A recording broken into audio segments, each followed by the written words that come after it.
In 1985, Israel was a country printing its own collapse. Inflation was running at 445% a year. Prices doubled, then doubled again, in months. The shekel was being redenominated mid-decade because the zeros wouldn't fit on the banknotes anymore. And yet, within a single year, that same economy stopped the spiral cold.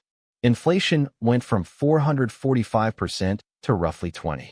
No civil war, no IMF rescue, no foreign army. Just a coordinated package of policy that economists from Argentina to Bolivia would later copy. How did a country of 600,000 people in 1948 build, break, and rebuild its economy 3 times over, and end up one of the most concentrated tech ecosystems on Earth? That's the story I want to walk you through. I've split it into 4 phases, 1948 to today. Phase 1, 1948 to 1966, the directed economy. State-led, socialist, absorbing waves of immigration, nearly 3 times the founding population. Phase 2, 1967 to 1973, the mixed economy. The Six-Day War shifts everything: borders, confidence, capital flows. Phase 3, 1973 to 1985, the lost decade. War, oil shock, hyperinflation. The story almost ends here. Phase 4, 1985 to today, stabilization, free markets, and the rise of the startup nation. Each phase is shaped by a war, a wave of immigration, or a policy decision, usually all 3 at once. 2-minute slides. Phase 1 block. When the state was founded in 1948, the dominant ideology was socialist, but not Soviet. The leadership wanted a welfare state with private property intact, workers' rights, unionization, minimum wage, state housing for new immigrants, but factories could still be privately owned. The Kibbutz movement, with its radical egalitarianism, supplied much of the founding political class. So the early economic plan was essentially their plan: central planning, state-owned enterprises, the Histadrut Labor Federation as a major economic actor in its own right. Then came the demographic shock. In 1948, Israel had about 600,000 people. By 1956, 8 years, it had absorbed nearly 1 million more. Holocaust survivors from Europe, Jews from Yemen, North Africa, Iraq. The economy could not feed them.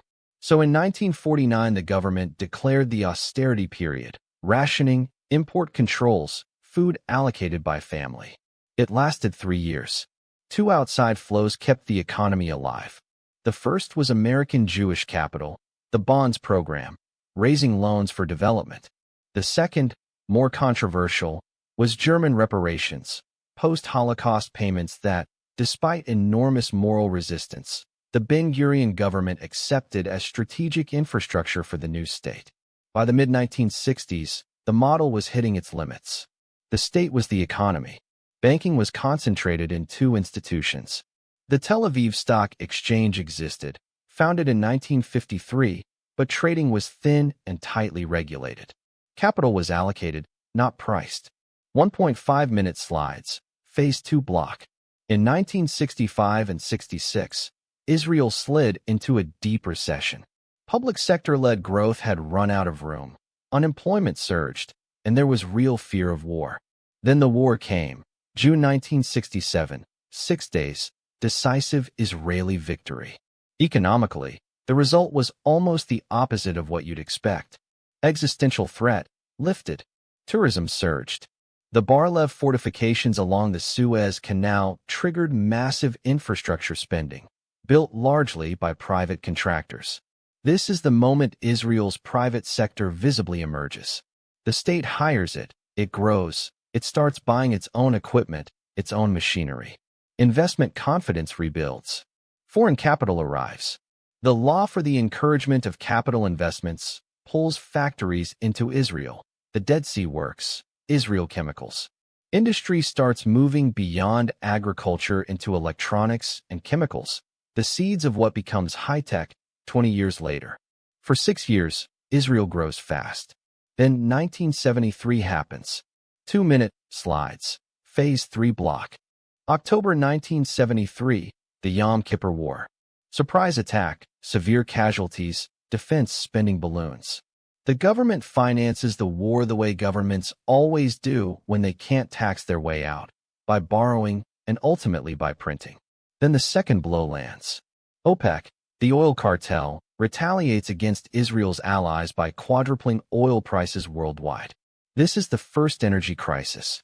For Israel, an importer with no domestic energy, it's a direct hit on production costs. Imported, supply-driven inflation arrives in every input.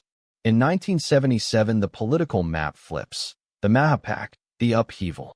After 29 years, labor loses power. Likud comes in promising a more market-oriented economy.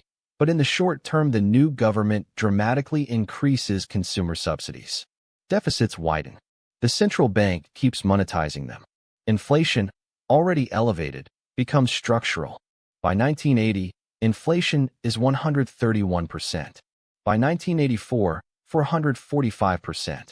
Wages and prices are being indexed daily.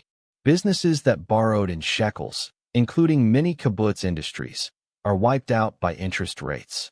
There's a banking shares crisis in 1983 that effectively renationalizes the major banks. And throughout all of this, Operation Litani in 1978, the First Lebanon War in 1982, the security situation never lets up. This is the decade when Israel's economic story almost ends.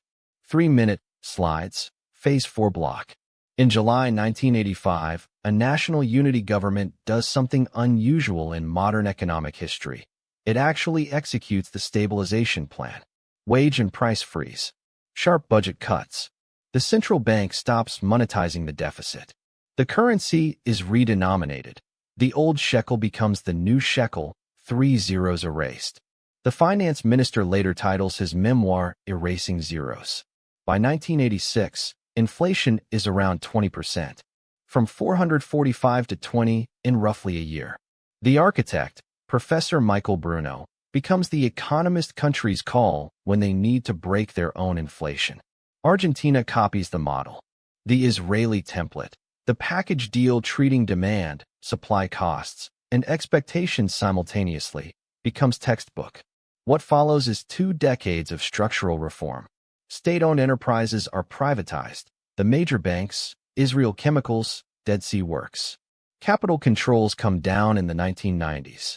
Free trade agreements with the U.S. and the European Union open the small economy to global markets. Then 2 accelerants arrive in the early 90s. The first is the wave of immigration from the former Soviet Union.